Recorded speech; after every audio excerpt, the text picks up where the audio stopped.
The flickering neon light above the small diner window hummed softly, barely holding on against the biting chill of the night. Rain tapped gently against the glass, blurring the outside world into a dreamy haze of red tail lights and distant traffic hum. Inside, the scent of coffee and warm bread filled the air, wrapping the quiet room in a fragile comfort. But at the corner table, where the cracked vinyl seat was patched with duct tape, sat a girl who looked as though the weight of the world rested on her thin shoulders. Her wheelchair squeaked slightly when she moved, and her trembling fingers clutched 3 crumpled dollar bills, her entire savings. It was her birthday, but there was no cake, no candles, no laughter, just a paper plate with a single blueberry muffin she had bought for $2.50, leaving her 50 cents left in the world. Her name was Emily. She was 17, and she had been paralyzed from the waist down since the accident that took her parents 2 years ago. Life had not been kind since. Broken heart, if you believe kindness and second chances still exist in this world, please take a moment to like, comment, share, and subscribe to the channel. Your small gesture helps keep stories of hope alive. Broken heart. Emily stared at the flickering candle she had borrowed from the counter. The diner owner, a kind old lady, had smiled sadly when she saw her sitting alone. "Happy birthday, sweetheart," she'd whispered, slipping her the candle. But now, as Emily looked at the tiny flame dancing before her, the tears she had held back all evening finally escaped. She wasn't crying because of her condition. She wasn't even crying because of the loneliness. She cried because, deep down, she feared that this might be the last birthday she'd have something to celebrate at all. Every week, she sold hand-painted postcards at a nearby park, painted with her trembling hands that had learned to move despite her paralyzed body. It wasn't much, but it kept her alive. Her small, rented room in an old building leaked every time it rained. Sometimes she skipped meals to pay rent.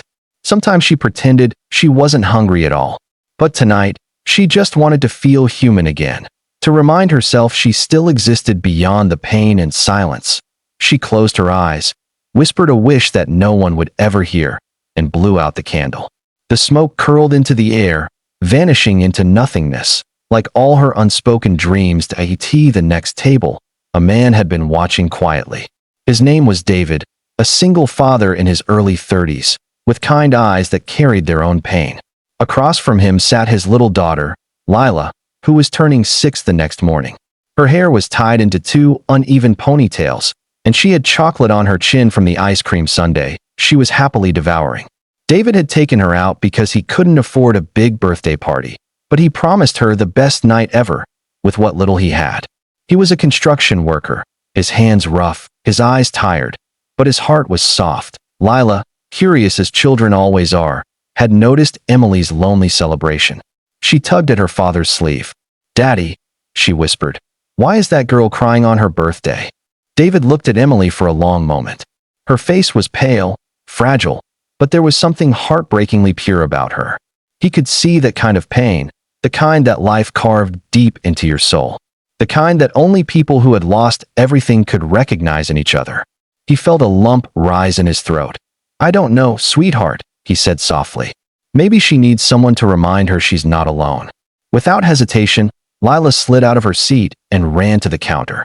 She grabbed a paper napkin and scribbled something on it with a red crayon she carried in her pocket. Then she ran over to Emily's table and placed it beside the half-eaten muffin before scampering back to her father. Emily blinked, confused. She looked down at the napkin. In childish handwriting, it said, "Happy birthday, pretty lady. You are not alone." From Lila's sparkling heart. Her breath caught in her chest. For the first time that night, she smiled. A small, trembling smile that broke through the storm inside her. But before she could say anything, David stood up. He walked over slowly, with quiet determination in his steps. He didn't have much money either. He knew the ache of counting coins before buying anything. But something about this girl's loneliness spoke louder than his struggles. He sat down at her table without asking, and for a few seconds, they just looked at each other. 2 broken souls who recognized each other's pain. He nodded toward the muffin. "Is it your birthday?" he asked gently.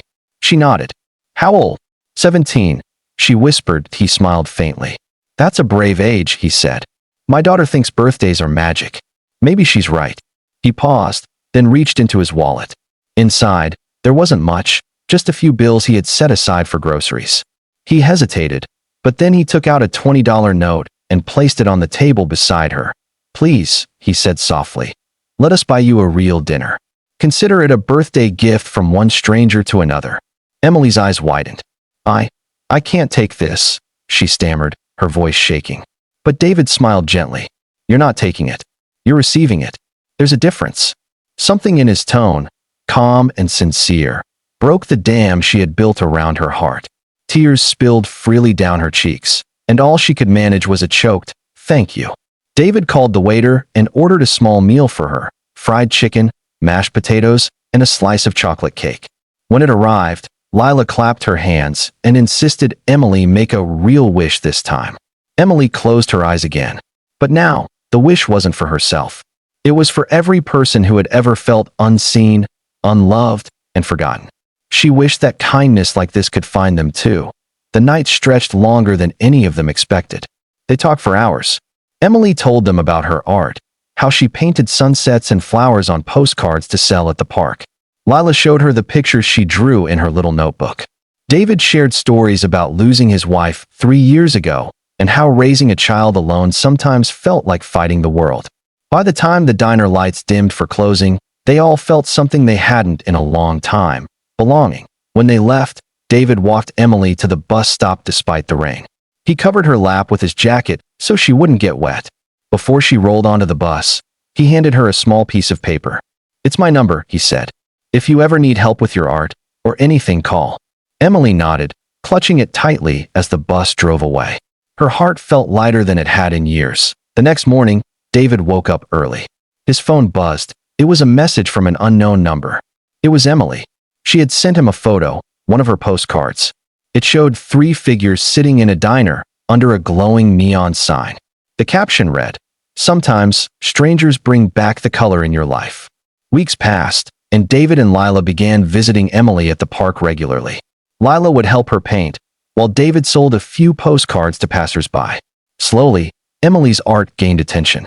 A local cafe owner offered to display her paintings. Soon, she was earning enough to move into a better apartment. One afternoon, when she unveiled her first full exhibition, David and Lila were there in the front row, cheering. The gallery lights reflected in Emily's tearful eyes as she rolled forward to speak. "A year ago," she said into the microphone, her voice breaking, "I had $3 to my name. I thought the world had forgotten me. But one man and his little girl reminded me that kindness still exists, and it saved my life." The audience applauded, but David stood silently, his chest tight with emotion. He didn't do it for thanks. He did it because he knew what it felt like to be invisible, and he couldn't let someone else fade that way. After the event, Emily handed him a small wrapped box. Inside was a painting. It showed 3 hands, one large, one small, and one trembling, joined together over a table, with a flickering candle in the center. The title read, "The Night Hope Returned." David couldn't speak. Lila hugged Emily tightly, whispering, "You're family now." Emily smiled through tears. "You two gave me a reason to live again," she whispered. "I'll never forget it."